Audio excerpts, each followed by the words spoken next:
This is an example of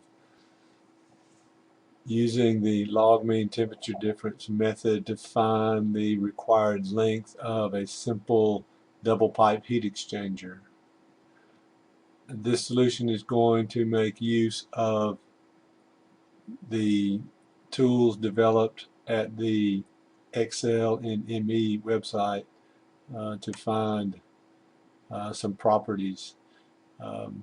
If you need to get these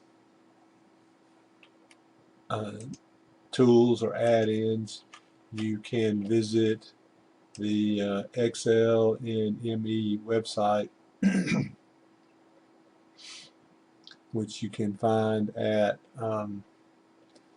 www.me.ua.edu/Excel.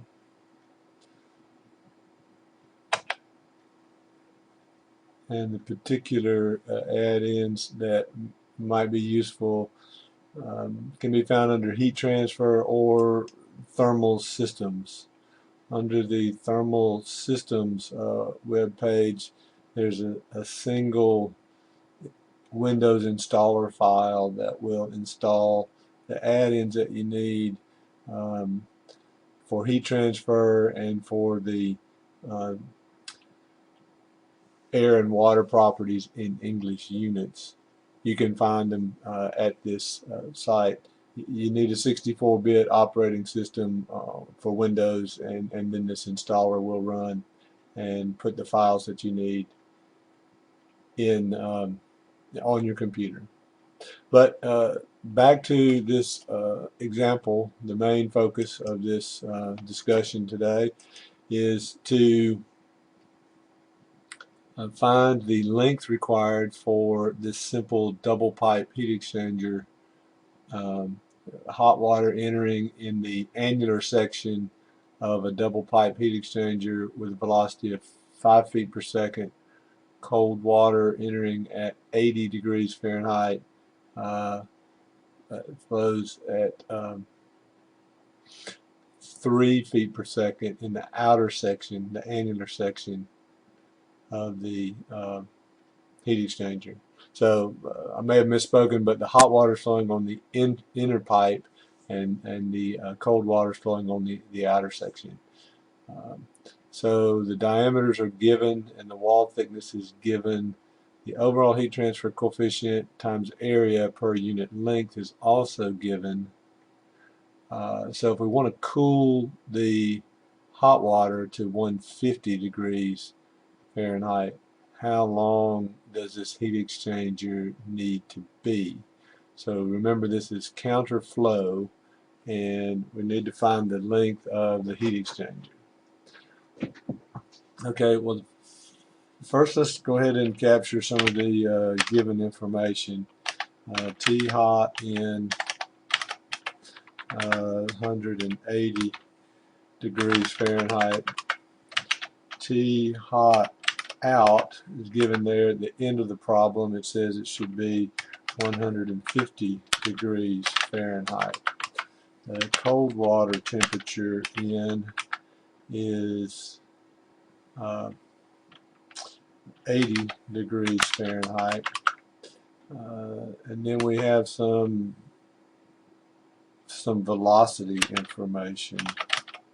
The hot fluid enters at 5 feet per second, and the cold fluid enters at 3 feet per second.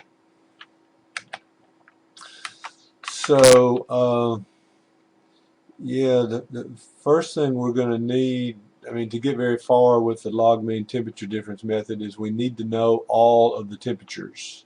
We need to know all 4 temperatures in order to calculate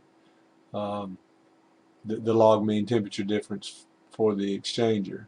We only have 2 temperatures given for one flow stream. The hot fluid cools off by 30 degrees, but we don't know the exit temperature of the cold water. But from the simple energy balance, we can find the exit temperature of the cold water. In other words, m dot c sub p delta T for the hot is equal to m dot c sub p delta T for the cold. Let's find some properties for these fluids.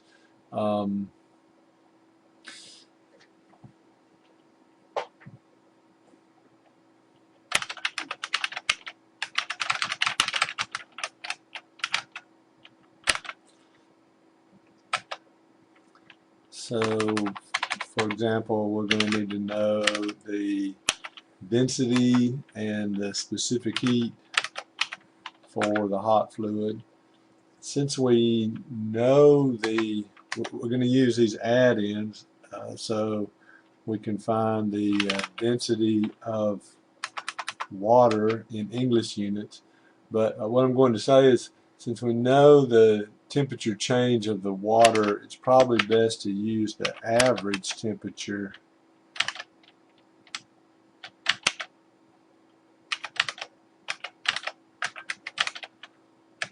of the water. I've got to define these variables here, so I'm going to define these symbols that I'm using. So the density of the water at the average temperature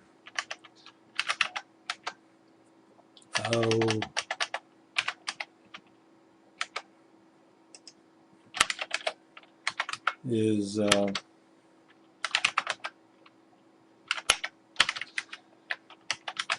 60.81. And then likewise, we want to know the specific heat, and so we can find that using the add-ins. At this stage, we don't know the exit temperature of the cold water, so we can't find its average temperature. So for now, I'm just going to use, allow me, I'll just use the temperature of the cold water to find its properties. So it's going to pretty much be the same. I mean, the temperature difference between these two is not so great.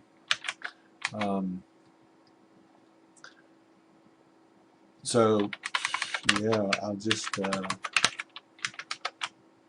change this. We want to know the temperature for the cold water coming in, and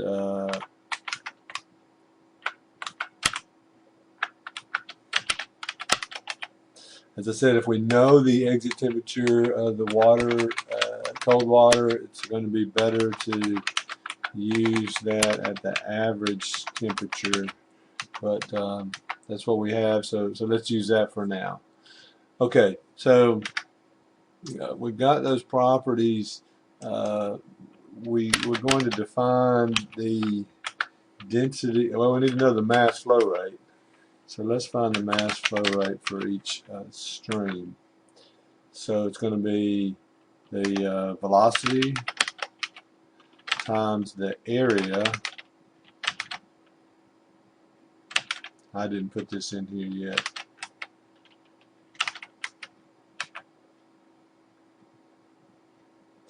Pi d squared over 4.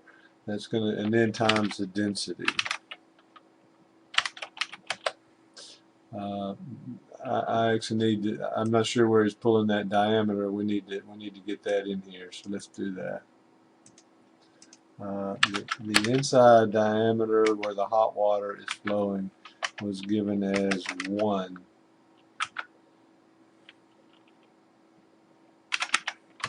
And the I'm going to call diameter 2 the outer radius of the inner pipe. So I've got to add 1 plus 2/8. It's 1/8 inch wall thickness. So I've got 1 inch diameter plus 1/8 inch for either wall thickness, and then put that into feet. And then the third diameter is the outer diameter of the inner diameter of the outer pipe. It was given as 2. Okay, so let's clean that up a little bit. And then you'll know what that is. Okay, that's good. We still don't know what these symbols are, so let's fix that up. See if we now have, yes, d1 pi d squared over 4 times the density. I don't think I got these up here, did I? Okay. There we go. All right, so far so good with that. What's the mass flow rate of the cold water? Same formula, but it's cold. This is a little trickier because it's flowing in the annular region, so we have to find that differential area, which is d3 minus d2 squared over 4. And then we need to multiply times the density of the cold water. So if we've done this right, let's check our units. Yeah, this is going to be in feet per second and pound. This will come out in pounds mass per second. Just to go ahead and be consistent with the other units we have, which are time is in hours, I'm going to multiply this times 3600. And so that is going to then give us flow rates in pounds mass per hour. And let's just fix that a little bit. There, that'll work. Okay, so we got the mass flow rates. I'm working towards using this energy balance to find the outlet temperature of the water, cold water. I can do that now. I can do that now because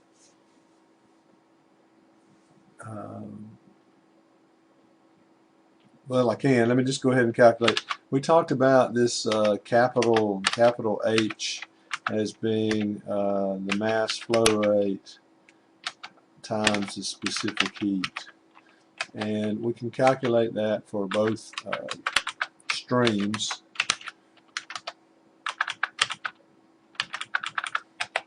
Got to be careful that I get everything edited appropriately. Oops, I didn't like something. M dot C. Yeah, let's get all these names in here.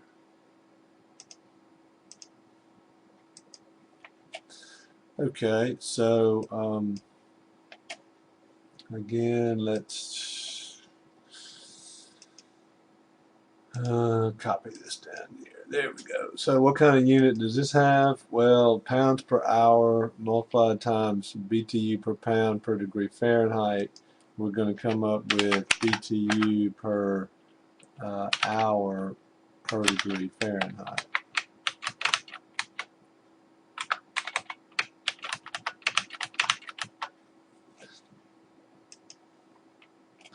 So yeah, take a quick check of that. Yeah, we're going to have pounds mass per hour, BTU per pound mass per degree Fahrenheit. So that's the kind of unit that we'll come out with. So now we can use these quantities that we'll see later when we talk about effectiveness NTU method.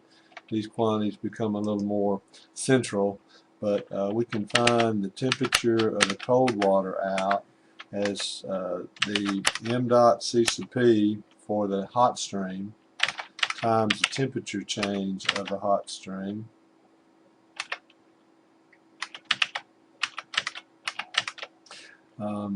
divided by the m dot C sub P for the cold stream, and then we're going to add to that, of course, the entering temperature. So that's just saying that the heat lost by the hot stream is equal to the energy gained by the cold stream, and we're finding that that's going to be a 20-degree temperature rise. And for all intents and purposes, let's round that off. There we go. Okay, so now we have this. If we wanted to go back and refine the properties that we evaluated up here at 80 degrees, we can certainly do that. We may get some complaint from Excel depending on what happens, but what I mean to say is we can calculate this average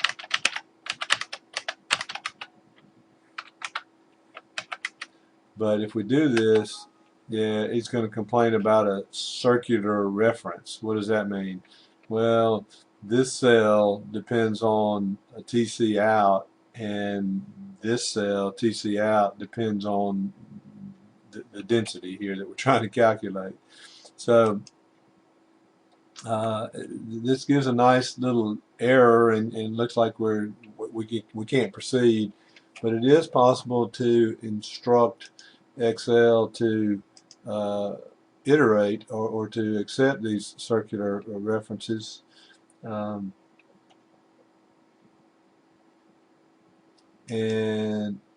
I think we will find that right here exactly under Excel options, file options, and then under formulas. It will allow you to enable iterative calculation, and it can tell you, how much it should iterate and how close the numbers need to be before it stops. But if we tell them it's okay to iterate, then it just says, oh, okay, this cell depends on this cell, so I need to calculate that one and then calculate this one and recalculate. And that's what he's done. He's iterated to find that. And after we've enabled that option, then it's not as big a deal. So in plus out, and again, it's not making a big difference in the properties. They're just changed by 20 degrees Fahrenheit. So, but using the average temperature to find those properties would be the best thing. If we can do that, we should do that. All right. So now we have the temperature of the cold water out, and in addition to the cold in and whatnot. What we need now is to calculate the log mean temperature difference. And to do that, it's good to remember. I'll try to draw a cartoon here, maybe if I can, that shows this variation in temperature and what's going on here. So I want to insert some stick figures here. Yeah, let's draw something like that, and then something like this, and then maybe just to show that if the hot fluid came in like this, and then the cold fluid, maybe this is in counterflow, right? So the cold fluid's going to come in at a temperature like this. Let's try that again.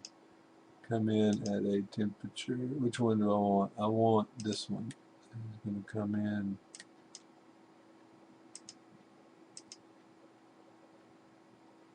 And I don't know which is which in the sense of, let's see, is it possible to? Yes, I think I can do this. This is going.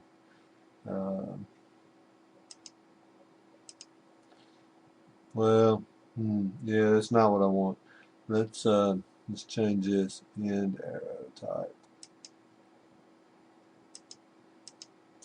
I think, yeah, that's what I want. So the cold is flowing that way, and then the hot is flowing this way. Right.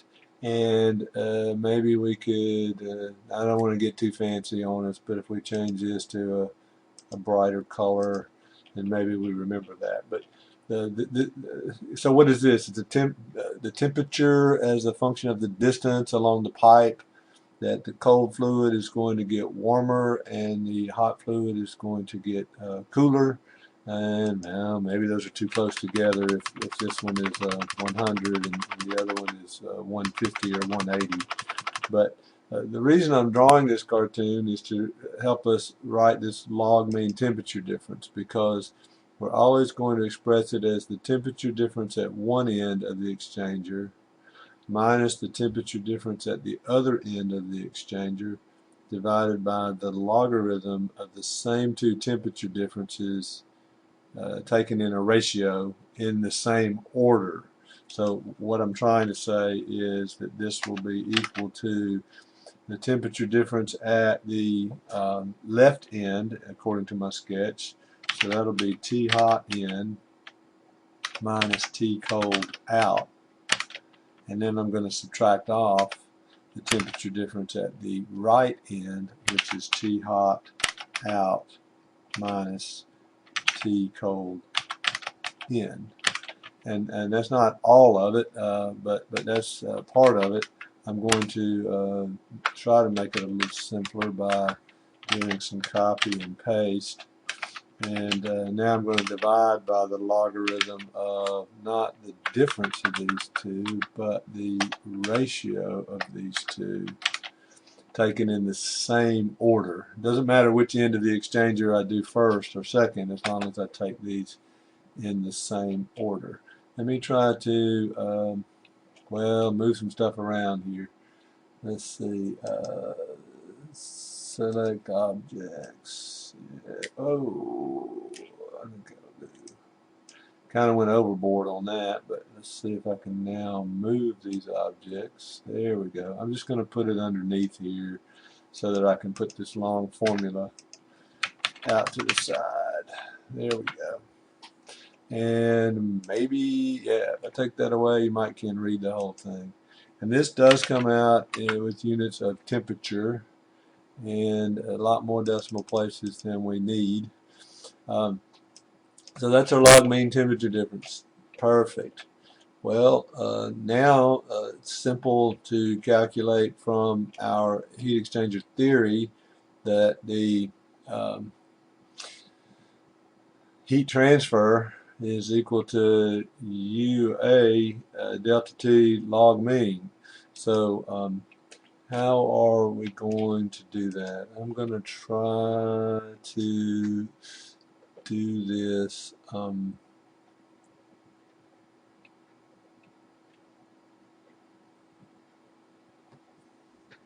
I want to insert an equation. Yeah, that'll work. Let's just insert an equation. None of those. We want to insert a new equation.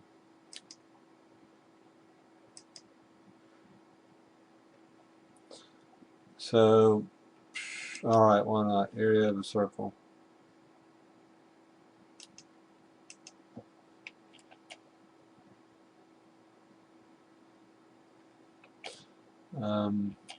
Yeah, here's my area of the circle that I don't want.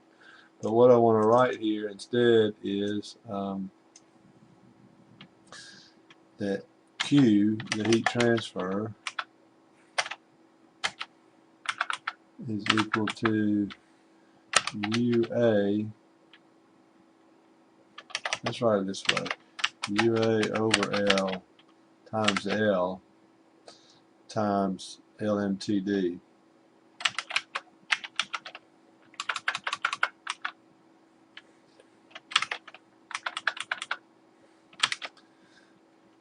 Okay, well, that's what we're trying to work with. And so again, if we can find Q, and then we know LMTD, and we know UA over L, that's going to tell us the length that's required. Just solve from here. So how do we find Q? Well, we've already done that actually up above when we did this energy balance. In other words, we can either find the heat transfer from the hot stream or the heat transfer from the cold stream. but since the hot stream was given, I'll use it.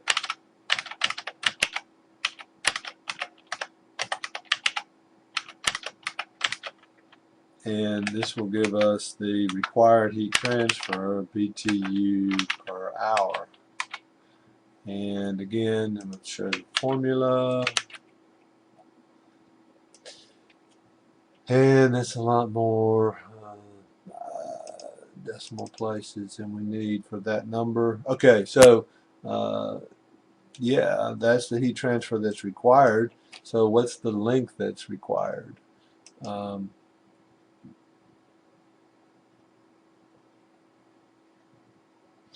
Let's calculate that. Calculate the length. It's going to be Q required divided by UA over L divided by LMTD. Looks like I have some undefined variable names. So let me check up on that. I don't think I ever introduced L and UA over L. No, it's given here as 150, but I did not create a variable for it. BTU per hour per foot per degree Fahrenheit.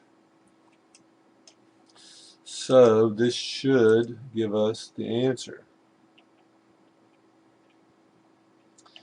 The answer is it needs to be about 15 feet in length. Almost 16. 16 feet. All right. So there you have it. Again, the steps that we took. We're asked to use the log mean temperature difference method. We were only given 3 of the 4 temperatures. We needed to use the thermodynamic energy balance to equate the heat transfer from the hot stream to the cold stream and find the exit temperature for the cold stream. And then once we found that exit temperature, the cold stream, we actually used that to refine our guess, our estimates for the properties for the cold fluid by using the iteration feature in Excel for the circular references. And then once we had all 4 of these temperatures, we were able to calculate the log mean temperature difference as the temperature ratio on one end, temperature difference on one end of the exchanger minus the temperature difference at the other end, and divided by the natural log of the same 2 temperature differences in ratio, taken in the same order as in the numerator. And then again, using the heat exchanger equation, Q is equal to UA and LMTD, then we calculated the length of the heat exchanger that's required and found that to be about 16 feet.